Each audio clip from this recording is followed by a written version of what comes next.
नमस्कार, मैं हूं प्रकाश और आप देख रहे हैं the news post. CM Hemant Soren से पूछताछ के बाद अब ईडी राज्य के कई अधिकारियों को भी समन भेज सकती है। इससे अब अधिकारियों की मुश्किलें बढ़ती हुई दिखाई दे रही हैं। दरअसल झारखंड के सीएम हेमंत सोरेन से ईडी ने 17 नवंबर को पूछताछ की थी। यह पूछताछ करीब 10 घंटे तक चली।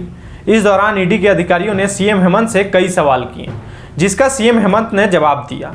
लेकिन सूत्रों की माने तो सीएम ने ज़्यादातर सवालों के जवाब में यह कह दिया कि उन्हें इसकी जानकारी नहीं है। अगर आपको इसकी जानकारी लेनी है तो आप संबंधित विभाग के अधिकारी से पूछ सकते हैं। सीएम ने यह भी कहा कि उन्होंने किसी भी अधिकारी को कभी भी किसी कार्रवाई करने से नहीं रोका। अब ऐसे में सवाल उठता है कि जब सीएम हेमंत सोरेन ने किसी भी अधिकारी को कार्रवाई करने से नहीं रोका था, तो फिर ऐसे में इतना बड़ा घोटाला हो कैसे गया?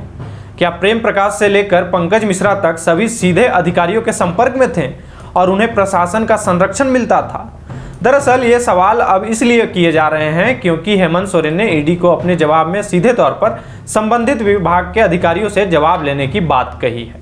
मिली जानकारी के अनुसार सीएम हेमंत सोरेन के जवाब के बाद ईडी अब राज्य के कई अधिकारियों को समन भेज सकती है और उन्हें पूछताछ के लिए ईडी कार्यालय बुलाया जा सकता है। सूत्रों की माने तो ईडी की लिस्ट में कई अधिकारियों के नाम शामिल हैं, लेकिन ईडी सबसे पहले किसे समन करती है, यह देखने वाली बात होगी।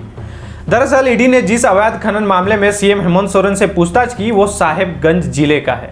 वहीं अवैध खनन के मामले में जब सीएम से ईडी ने सवाल किया, तब हेमंत ने कहा कि अवैध खनन रोकने का काम डीसी और एसपी का है और उन्होंने कभी कार्रवाई के लिए किसी को नहीं रोका।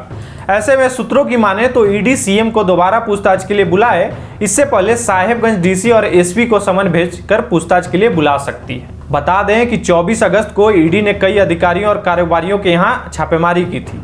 इस दौरान ईडी को प्रेम प्रकाश के यहाँ से 2 जवानों के AK-47 राइफल और 60 कारतूस मिले थे।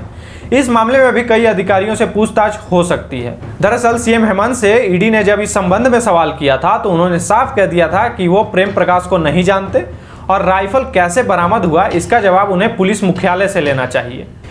ईडी की पूछताछ के अगले दिन सीएम हेमंत ने अपने आवास पर कार्यकर्ताओं को संबोधित किया था। इस दौरान सीएम ने कहा कि अगर ईडी निष्पक्ष जांच करेगी तो वो पूरा सहयोग करेंगे। वहीं ईडी अगर किसी के दबाव में या पक्षपात करेगी तो वो पूरी ताकत के साथ विरोध भी करेंगे। हालांकि अभी तक ईडी ने किसी को समन नहीं भेजा है, लेकिन हो सकता है कि आने वाले 2 दिन या 3 दिन में अधिकारियों को समन भेजा जाए। ऐसे में हम आपको इससे जुड़ी सारी खबर की अपडेट देते रहेंगे। आप देखते रहिए द न्यूज पोस्ट। धन्यवाद।